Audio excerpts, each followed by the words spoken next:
ఇది జీలకర్ర బెల్లం. ఇవి రెండు వేరు చేయలేనంతగా కలిసిపోతాయి. పెళ్లి తర్వాత భార్యాభర్తలు కూడా జీవితాంతం అలా కలిసి ఉండాలని ఇవి తలపై పెట్టిస్తాయి.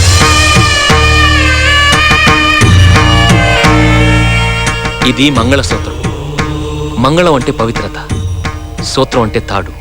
ఇది మెడలో పడగానే పెళ్లి అగ్ని కంటే పవిత్రం అవుతుంది. పుట్టింటికెళ్తే అత్తారింటిని, అత్తారింటికెళ్తే పుట్టింటిని మర్చిపోకూడదనే 2 బొట్లున్న తాళ్ళని మెడలో కట్టిస్తారు.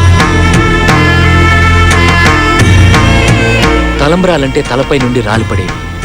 ఆ ఇంట్లో సిరి సంపదలు కూడా అలా వచ్చి పడాలనే తలంబ్రాలు పోయిస్తారు. 7 అడుగుల్లో ప్రతి అడుగుకి ఒక అర్థం ఉంది. మొదటి అడుగు అన్నపానాల కోసం, 2వ అడుగు సుఖ సంతోషాల కోసం,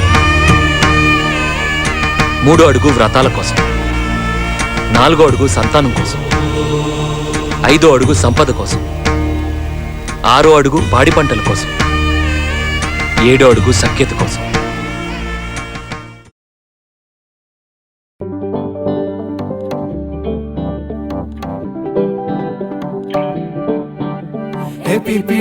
మోతే మోగే కళ్యాణమే, హే వారు వీరు అంతా కూడే వైభోగమే, హే ఆటపాట సంగీతాలు ఆనందమే, హే మేఘాలలో వేసేసాము పందిరే. జరి అంచు చీరా అవజ్రాల మాల, అపూల జడేరా బుగ్గల్లో చుకేరా, ఈ హల్దీల వేళ మెహందీల వేళ,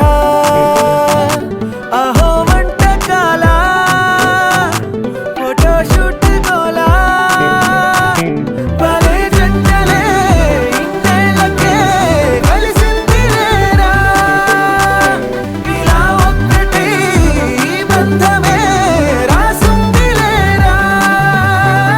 హే తీపిడుండు మోతే మోగే కళ్యాణమే, హే వారు వీరు అంతా కూడే వైభోగమే, హే ఆటపాట సంగీతాలు ఆనందమే, హే పోటా పోటీ అంతా చేసే అల్లరే.